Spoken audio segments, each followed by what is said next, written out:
Welcome to my show. This is Abhinav Prakash and Abhijit. Thanks for coming again. Well, thanks for having me. So, Abhijit, when we talk about the Tejas, we have given the order for building of Tejas in the country, and that brings to this entire question of building a industrial military complex within India.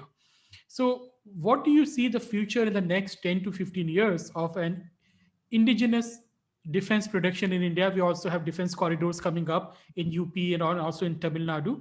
And especially when we talk about the this whole idea of in India of the offset and of the original equipment manufacturer, do you think that we have to have a rethink on those concepts if we really want to build up the defense capabilities? Yeah, look, so the thing is, we will make some strides in defense indigenization in the next 10 years, in the next decade. But we definitely won't indigenize to the extent that people dream we will. So, after one of the reasons that the Tejas was meant to be operational by 1990s, it still wasn't operational by the 2000s. It wasn't operational by the 2010s. Finally, 40 years after its conception, half a century after its conception, it will be operational. It will be operational. A non-stealth fighter a non-stealth domestic fighter will be operational in the Indian Air Force about 2 to 3 years after America retired its first stealth fighter, which served the Americans for almost 40 years. Okay, that tells you how behind on the technology curve we are. Now, there are very simple things with this. One of the reasons it's taken so long is we decided to develop our own radar, we decided to develop our own engine. It took us almost 30 years to realize we couldn't develop a radar, we couldn't develop an engine. But why does it take you 30 years to realize you can't develop a radar and an engine? But just Uh, who are we out here? Are you talking about HAL? HAL was deciding or trying to build all India, these India period, India period. India. We is India. We are not HAL. I will never put, I'm sorry, I'm not stupid to call myself HAL. No, no, no. I'm You have saying to be particularly, no, that. you have to be particularly incompetent to classify yourself under HAL. HAL is kind of a byword for No, so who incompetence. was developing engine And and who was developing radar? there were different components of the DRDO setup, that entire infrastructure. You can get into the specifics of which PSU was developing what. The thing is, it was a massive cluster failure. So you now have an American engine and you have an Israeli radar on it. Now, the thing is, you have accepted the fact that only about 40% or maybe 40 to up to 60, depending on the news report you read, is indigenous content. The rest of it is foreign content. You could have accepted this long back. Remember, the Yes. Navy accepted this so long back. You look at the Kolkata class frigates, Kolkata class destroyers, the Delhi class destroyers. The hull was built in India. The engine was always imported. The weapon systems were mostly imported. Why didn't the Air Force understand this? Given that an aircraft is a much more sophisticated thing. In a ship, you have about 150 meters worth of length and 17 meters width to fit in equipment. It doesn't need that kind of miniaturization. In an aircraft, you have to fit in a lot of the similar systems into something that is less than 1/100th the size, that requires immense miniaturization, and it has to be quadruplex redundancy. So every system has to be 4 times duplicated so that if one side gets shot, the other three work. Right. So there seems to be something in the Air Force that's very different. The Navy seems to have learned its lessons a lot quicker. Not that everything is optimal out there, but the Air Force seems to be learning it quite differently. But I think that's a Uh, problem of the Indian mindset itself, because we are obsessed with this Swadeshi and building things in India. You look at when we are successfully now exporting mobile phones from India, but look at the people laugh at it. Oh, we are only assembling the mobile phone in India. They don't understand the supply chains, it seems. Correct. And this is the thing. When I hear we're assembling it in India, remember, made in China mobile phone gets so much made out of China. It's made in Vietnam and places like that, imported into China. The Chinese assemble it and put it together and then export it out again. Those, and we should be happy to do that. Yes. Problem with Swadeshi and Atmanirbhar, sometimes when I hear them, the fear is that a lot of people don't even understand what that is. So the good thing is we've been smart enough to take on an Israeli radar and an American engine. The question is, where are we going to go from here? Okay, because we're still not creating enough economies of scale to manufacture an aircraft engine domestically. We're not creating enough economies of scale to manufacture that radar domestically. The Americans and Israelis have serious worries about our operational security, that they don't want to transfer the requisite technology to us. We don't produce ship engines. We still don't produce the armaments for ships locally here. There's a lot of issues there. So one of the things I've noticed is a lot of it comes because defense only thinks in the silo of defense. Okay. They don't look at economics. They don't look at the industrial strength of the country. And very often, because the government,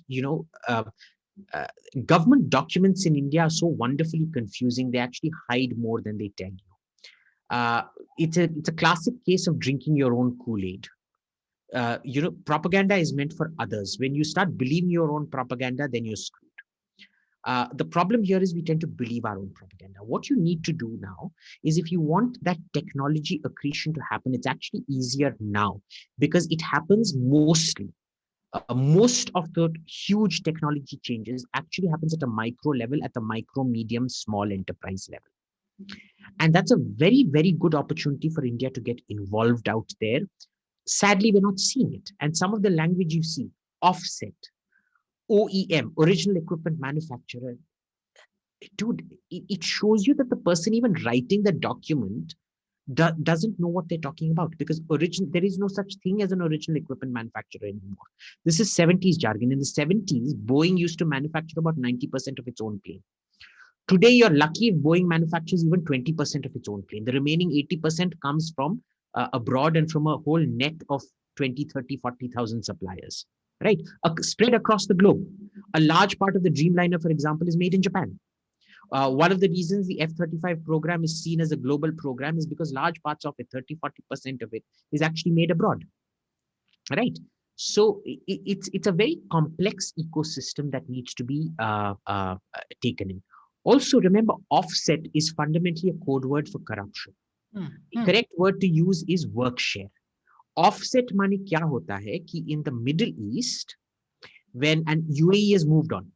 But what UAE used to do was, instead of paying 100% of the price, they would pay 200% of the price, and the remaining 100% would be given back to you, to some sheikh's uncle or sheikh's nephew or sheikh's nephew ka beta ka beti ki damad, for pretending that they were actually doing value addition and things like that. Ghar jamai ko paisa dena padta tha. So you used to pay 200%. That is what You're subsidizing the domestic incompetence. You are subsidizing domestic. Just like in this case, the key offset should go to HAL. Correct. Whereas work share means you only pay 100% of the price, and in return, 50% comes to local companies because they are globally competitive and they get integrated into global supply chains. Right? So you have people, and I've actually been to defense conferences where I've actually seen local manufacturers not understand this.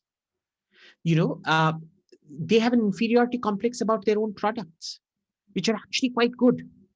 So we have a long way to go, because the words you use determines your mindset. Do you remember we had this conversation about how ancient Greeks couldn't see blue? Yeah. And it wasn't that they couldn't see blue. It's not that color developed with human evolution in the last 2000 years.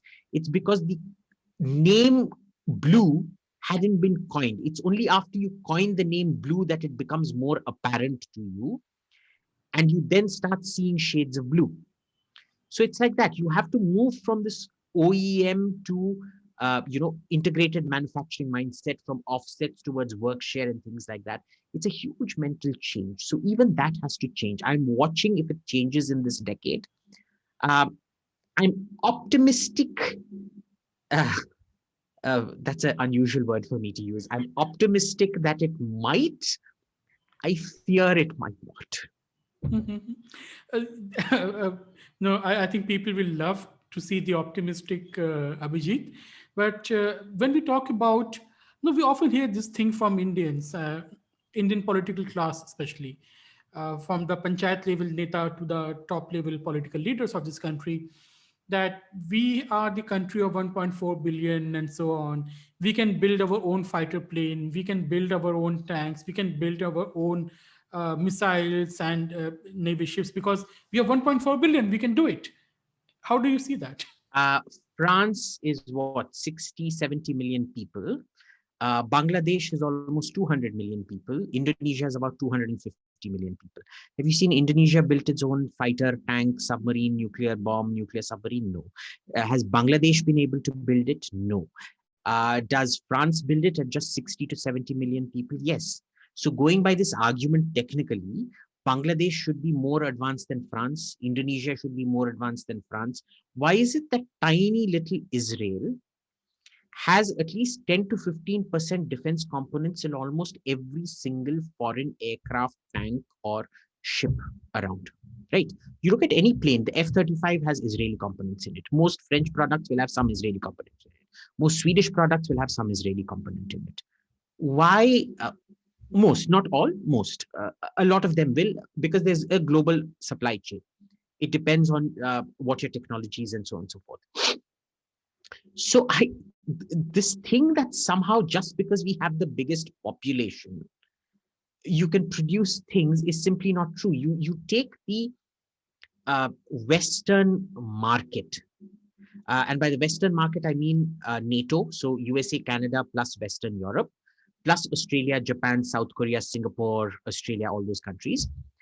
You're looking at a total population of 1.1 billion people with a per capita income averaging 43,000 US dollars.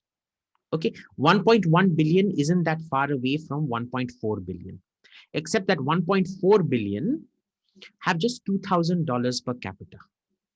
Okay, which is to say that the West can spend 20 times as much in your education than India can.